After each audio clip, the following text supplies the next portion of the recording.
दोस्तों, स्वागत है आप सभी का इंस्पायर पे। सो टुडेज टॉपिक, आज का काम होने वाला हमारा जॉइंट टॉर्क फीजर्स और इंडिपेंडेंट टॉर्क फीजर्स के बारे में समझना।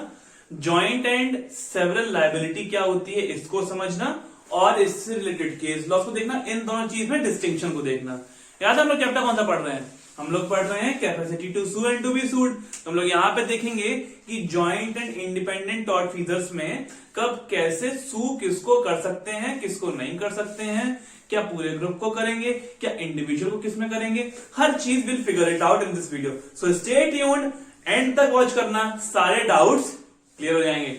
सो let's start. Independent tortfeasor, as the word suggest, independent यानी स्वयं खुद। टॉर्क फीजर समझ में आ रहा है? टॉर्क जो someone who commits a torque है ना।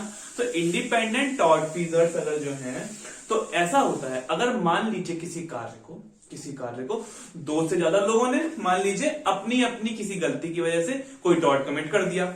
नाउ जो एक्शन लाई होगा वो उन सबके अगेंस्ट हो सकता है, but independently. So when two more persons acting independently produce a single damage, वहां पे हम लोग बात करेंगे कि वो इंडिपेंडेंट टॉर्क फीजर्स है। यहां पे नो कंसर्टेड एक्शन का मतलब समझ में आ रहा है? इन लोगों को प्री डिटरमाइंड कोई सोचा समझा वो नहीं था कि हमको ऐसे करना है, हो गया, कोई नुकसान हो गया, गलती से हो गया मान लीजिए, है ना, या फिर हर किसी की अपनी इंडिपेंडेंट मिस्टेक की वजह से हुआ, या कुछ भी, है ना।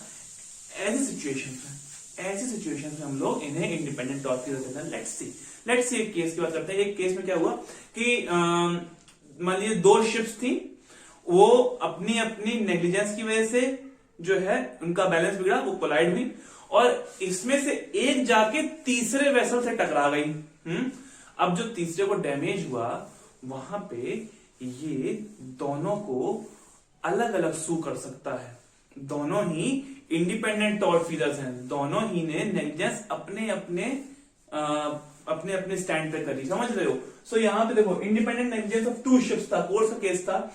यहाँ पे वो कोलाइड हुए, one of them run into and sank into third vessel, है ना। They were not considered as joint tortfeasors. अभी मैं जॉइंट टॉर्क फीजर बता दूंगा अभी, तब शायद तुमको उसको अच्छे से पढ़ो। देखो, जॉइंट टॉर्क फीजर्स नहीं कहलाया गया उन्हें, उनसे कहा गया कि they were independent tortfeasors. Now sir, what is joint tortfeasors? देखो यहां पे देखने की कोशिश करो। व्हेन द रॉन्गफुल एक्ट, ठीक है, which has resulted in single damage not independently but in the furtherance of a common design. Wait, let me explain.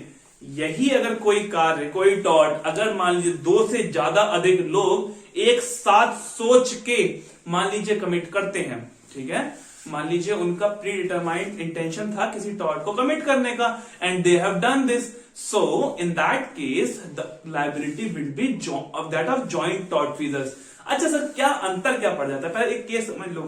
अगर जॉइंट टॉर्क फीजर्स और इंडिपेंडेंट टॉर्क फीजर्स की लायबिलिटी में डिफरेंस समझना है ना, उससे पहले एक केस समझ लो जॉइंट टॉर्क फीजर्स के लिए। बात और अच्छे से समझ में आएगी। क्या ब्रुक वर्सेस बूल का केस था? ब्रुक वर्सेस बूल का केस था। इसमें क्या हुआ, ए और बी दो लोग थे, वो जेड के प्रेमाइसेस में घुसे, वहां पे गैस लीकेज था।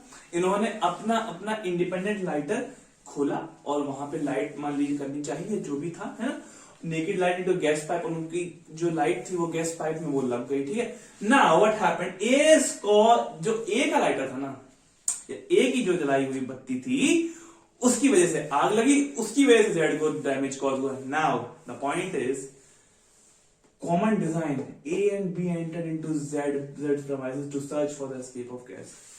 यहां पे एक बात देख रहे हो, दोनों का पहले से सोचा समझा एक प्लान था। अब उसके फर्दरेंस में जो भी इनकी दिक्कतें हुई वो डैमेज हुआ। तो भले ही ए के द्वारा जलाई गई लाइट से डैमेज हुआ हो, लेकिन बी भी लायबल होगा। So both A and B will be liable and they will be considered under joint tortfeasors. समझ में आ रही है? फील आ रही है? सो सर ठीक है, समझ में आ गया। अब आप ये बताओ कि अंतर क्या है फिर जॉइंट और, मतलब आप मुंह से बोल दे रहे हो कि ठीक है एक जॉइंट टॉर्क फीजर्स होगा, ये इंडिपेंडेंट, क्या अंतर? बहुत अंतर है। देखो, जब हम बात करते हैं डिस्टिंक्शंस की, तो सबसे पहला है कि जब इंडिपेंडेंट टॉर्क फीजर्स की बात करें ना, तो वहां पे केवल कॉन्सिक्वेंस सेम होता है, वहां पे मेंटल एलिमेंट सेम नहीं होता है। But in case of joint tortfeasors the mental concurrence is also same point we have discussed. Now next point, in the joint tortfeasors single cause of action होता है। Single cause of action होता है मतलब sir मैं बताता हूं क्या। देखो अगर एक केस फाइल होगा जॉइंट टॉर्टफीजर्स के लिए, सबके लिए एक केस फाइल होगा। नाउ अगर वो केस का जो भी जजमेंट आता है वो सब पे एप्लीकेबल होगा और सब पे आप डिफरेंट सूट फाइल नहीं कर सकते। मान लीजिए 5 लोग हैं, पांचों के अगेंस्ट जॉइंट टॉर्टफीजर्स का एक केस फाइल हुआ because of their common design and the common consequence which they have achieved due to their act. Now जो भी जजमेंट आएगा वो पांचों पे एप्लीकेबल हो जाएगा, इसके अलावा आपके पास कोई कॉज ऑफ एक्शन नहीं है। But when we talk about independent tortfeasors, देखिए इंडिपेंडेंट टॉर्टफीजर्स में पता है कितने कॉज ऑफ एक्शन हो सकते हैं, जितने नंबर ऑफ इंडिपेंडेंट टॉर्टफीजर्स हैं आप सबके खिलाफ अलग अलग केस फाइल कर सकते हैं। समझ में आ रही है बात? So in joint tortfeasors single cause of action, in independent tortfeasors as many as the number of tortfeasors, जितने नंबर ऑफ टॉर्टफीजर्स हैं उनके खिलाफ आप किसी को छोड़ भी सकते हैं, आप किसी को लायबल भी ठहरा सकते हैं, ठीक है, मतलब केस फाइल कर सकते हैं। So next point, release of one joint tortfeasor results in the release of all. समझ में आ रहा है? यहां पे बात ये नहीं हो रही केस फाइल करने के बाद, मतलब केस फाइल करते टाइम आप छोड़ दें, लेकिन जब जजमेंट आ गया, ठीक है, और वहां पे अगर आपने मान लीजिए ये जजमेंट आया कि चलिए ये निर्दोष है, इनको छोड़ देना चाहिए, या मान लीजिए कुछ, तो ऐसा नहीं है कि कुछ लोगों को जिनकी ज्यादा गलती थी, मान लीजिए यहीं पे अगर रिजल्ट आएगा जॉइंट टॉर्टफीजर्स का, मान लीजिए ए का जो केस था, ए के लाइटर से लाइट लगी थी, मान लीजिए ये कहा गया कि छोड़ दीजिए, तो ऐसा नहीं है कि बी को छोड़ा जाएगा जिसके लाइटर से लाइट नहीं लगी थी, आग नहीं लगी थी, बल्कि दोनों को रिलीज कर दिया जाएगा। बात समझ में आ रही है? अच्छा, एक और पॉइंट होता है, पता है कई सारे ऐसे रिलेशंस होते हैं जहां पे हम लोग ऑटोमेटिकली जॉइंट लायबिलिटी को लेके चलते हैं, जैसे कि प्रिंसिपल एजेंट, मास्टर सर्वेंट, ये जो रिलेशंस है ना, यहां पे ऑल्दो एक्ट अगर एक के द्वारा किया गया दोनों ही लायबल ठहराए जा सकते हैं। बात समझ में आ रही है?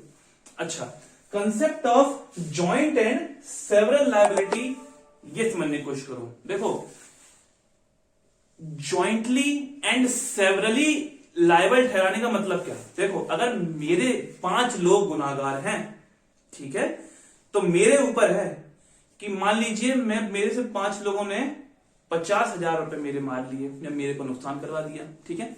अब मेरे ऊपर है कि मैं उन 5 से 10,000 निकलवाऊं, या फिर मैं एक से ही 50,000 निकलवा लूं, या फिर मैं 2 को 25,000 लेके ले लूं। This is upon me, although they all are jointly liable but they can also be held severally liable। समझ में आ रहा है? हाँ, अब सर कहोगे कि फिर 5 की दिक्कत थी, 5 गलती थी, तो आप उनसे क्यों नहीं ले रहे हैं? तो भाई देखो वो उनकी हेडेक, कोर्ट ने मेरे को ये फ्रीडम दिया है, मेरे को ये हिदायत है कि मैं जिस पे चाहूं सूट फाइल करके रिकवरी के लिए कोर्ट से दरख्वास्त कर सकता हूं। अब यहां पे भले मेरे को 25,000 मानो लोगों ने दे दिए, बचे हुए मान लीजिए 30,000 जैसे उनके हिस्से मान लीजिए 20,000 थे, और उन्होंने मेरे सूट फाइल करने की वजह से 25 देना पड़ा, मान लीजिए, है ना। अब यहां पे भले ही वो सेपरेट सूट फाइल करें बचे हुए लोगों के खिलाफ, वो अमाउंट रिकवर करने के लिए जो इन लोगों को एक्स्ट्रा पे करना पड़ा मेरे को, दैट इज अनदर टॉपिक। लेकिन अगर जॉइंट एंड सेवरल लायबिलिटी की बात करें तो मेरे पास लिबर्टी है कि I can held each one of them severally liable और all of them jointly liable. समझ में आ गया? जॉइंट टॉर्टफीजर्स इंडिपेंडेंट टॉर्टफीजर्स में किस को कैसे सू करते हैं, समझ में आ गया ना? ओके, सो अगर वीडियो पसंद आई हो भाई तो लाइक करो, सब्सक्राइब करो, शेयर करो, मजे करो।